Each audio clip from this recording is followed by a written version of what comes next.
শুভ সকাল বন্ধুরা। আশা রাখছি সবাই খুব ভালো আছেন। আমি আজকে যে বিষয় নিয়ে কথা বলবো তা হচ্ছে মাটির ব্যাংক। এটা সবাই চেনেন আশা করি।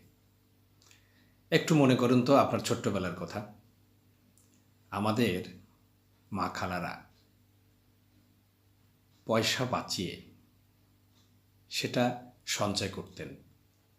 হয় মুড়ির টিনের মধ্যে, অথবা পানের বাটার নিচে, অথবা চালের ড্রামে, কিংবা তার আঁচলে বাঁধা একটা ২ টাকার নোট আঁচলেই বাঁধা থাকত। আর সেই সঞ্চয় থেকেই আমাদেরকে হাত খরচ দিতেন, এটা সেটা কিনে দিতেন। আমরা কি সঞ্চয় করছি? এখন ব্যাংক ব্যবস্থার কারণে আমরা হয়তো অনেকেই ব্যাংকে অ্যাকাউন্ট করি, টাকা রাখি, জমা রাখি, কিন্তু ক্ষুদ্র সঞ্চয় এ অনেক উপকারী জিনিস। হঠাৎ দেখবেন এই ক্ষুদ্র সঞ্চয় মাটির ব্যাংকটি আপনার অনেক বড় কোনো বিপদে সাহায্য করবে। আমরা সঞ্চয়ী হই, ছোট্ট একটা মাটির ব্যাংক, আমরা প্রতিদিন ১ টাকা ২ টাকা হলেও জমাই। ভালো থাকবেন। ধন্যবাদ।